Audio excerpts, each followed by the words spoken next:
galera, professor Matheus Jucá de Matemática aqui com vocês para falar um macete muito importante para a prova do Enem.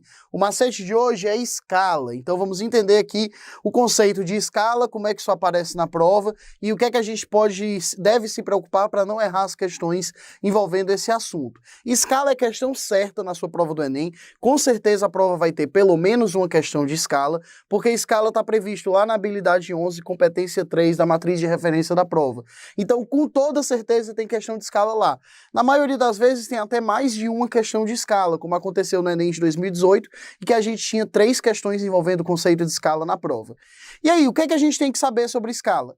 Escala relaciona duas figuras de modo geral. De modo geral, uma figura real, uma figura que existe realmente no dia a dia, e uma ilustração dessa figura. Essa ilustração pode ser uma maquete de um prédio, como eu desenhei aqui no exemplo, pode ser um mapa, pode ser um desenho, pode ser uma fotografia. Então, de modo geral, você tem uma ilustração de uma figura real, e aí você associa as medidas dessa ilustração com as medidas reais. Como é que a gente define a escala? A gente define a escala como sendo medida na ilustração dividido por medida real. Sempre medidas lineares. Então, você vai pegar o comprimento, você vai pegar uma distância entre duas cidades, sempre duas medidas lineares. Aí você vai pegar a medida da ilustração, da sua foto, do seu mapa, da sua maquete, do seu desenho, seja qual for essa ilustração, e dividir pela mesma medida no tamanho real. Por exemplo, imagine que aqui eu tenho um prédio que tem uma largura aqui de 20 metros na fachada dele. E aí eu estou passeando no shopping e tem uma maquete desse prédio. A largura da fachada na maquete é de 10 centímetros. Qual é a escala que gerou essa maquete? Aí eu defino a escala como sendo medida na ilustração dividido por medida real. Então eu vou pegar a medida na ilustração, 10 centímetros, dividido pela medida real, que é de 20 metros. E aí aqui vem uma primeira informação importante. Está vendo que você tem unidades de medida diferentes? Você não pode ter unidades de medidas diferentes. Você tem que ter a mesma unidade de medida, porque escala, por definição, não carrega unidade de medida. Então, quando você vê uma escala lá na prova, lembre disso. Ela não tem unidade de medida nela. Escala não carrega unidade de medida.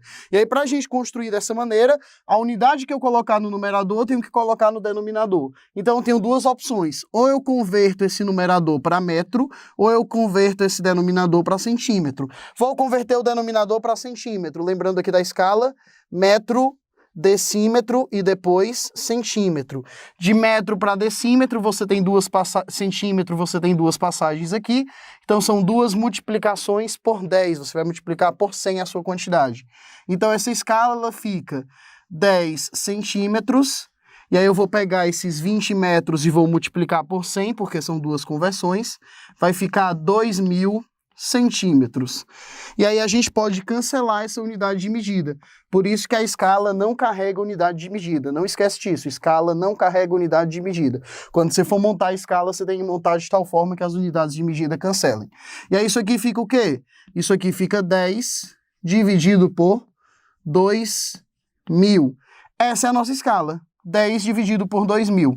Só que aí, geralmente, a gente escreve a escala na forma de uma fração irredutível, e na maioria das vezes com 1 no numerador. Então, o que é que eu posso fazer? Eu posso dizer que essa escala ela é 1 dividido por 200, cancelando aqui um 0 com 0. Então, a escala em questão é 1 dividido por 200. E uma notação muito comum é a notação de divisão mesmo, nem na de fração, que é 1 dividido por 200. Então, a escala dessa figura aí no meu exemplo é de 1 dividido por 200. Escala, medida na ilustração dividido por medida real. Lembra, não carrega unidade de medida. Então, a unidade de medida que você colocar no numerador tem que ser a unidade de medida no denominador. Outro fato importante, escala sempre associa medidas lineares. Então, a medida que você tem que usar é uma medida linear. Vai ser um comprimento, uma largura, uma distância, algo que você meça em metros, decímetros, centímetros, milímetros, medidas sempre lineares. Só que aparece questão de escala envolvendo áreas, aparece questão de escala envolvendo volumes. E aí, para entender como é que você vai usar isso, você tem que entender o que é uma escala. O que é uma escala? A razão entre duas medidas homólogas, duas medidas que representam a mesma coisa, em duas figuras semelhantes. O que é uma figura semelhante à outra? Uma figura semelhante à outra é uma figura que é uma redução ou uma ampliação da outra. A maquete de um prédio nada mais é do que uma imagem reduzida daquele prédio. Então, escala nada mais é do que a razão de semelhança entre duas figuras semelhantes. E a razão entre áreas em duas figuras semelhantes é o quê? A razão entre áreas em duas figuras semelhantes é a razão de semelhança ao quadrado. Então, se você estiver relacionando áreas em duas figuras com o conceito de escala, você tem que pegar a razão de semelhança, a escala, ao quadrado. Então, por exemplo, se eu quero relacionar a área real, vou chamar aqui de azão, de uma janela nesse meu prédio com a área dessa janela, azinho, na ilustração. A razão entre essas áreas, azinho sobre azão, sempre na ilustração sobre o real, vai ter que ser a escala ao quadrado. Então, quando você estiver relacionando áreas, você vai pegar o quadrado da escala. E a razão entre volumes? A razão entre dois volumes de duas figuras semelhantes é o cubo da razão de semelhança. Então, se eu disser que esse prédio aqui ele tem um volume V maiúsculo, e esse prédio, a maquete dele tem um volume V minúsculo, eu posso dizer que o volume da maquete dividido pelo volume real é a escala elevado a 3, a escala ao cubo. Então, quando a gente está falando de razão entre volumes, a gente pega o cubo da razão de semelhança. Então, quando eu estiver falando de razão entre volumes usando o conceito de escala, eu pego a escala que foi fornecido elevado a 3, a escala ao cubo. Se for razão entre áreas, escala ao quadrado. Lembra que como a escala não carrega unidade de medida, a unidade que você substituir aqui, se você tiver, por exemplo, essa área em centímetros quadrados, você vai encontrar no que você estiver tentando descobrir. Então, você vai encontrar também em centímetros quadrados. A escala não mexe na unidade de medida que você usou. Beleza, pessoal? Então aí, questão certa do Enem, todos esses conceitos são muito importantes. Atenta bem para o que a gente viu nesse vídeo e a gente volta a se encontrar no próximo. Até lá!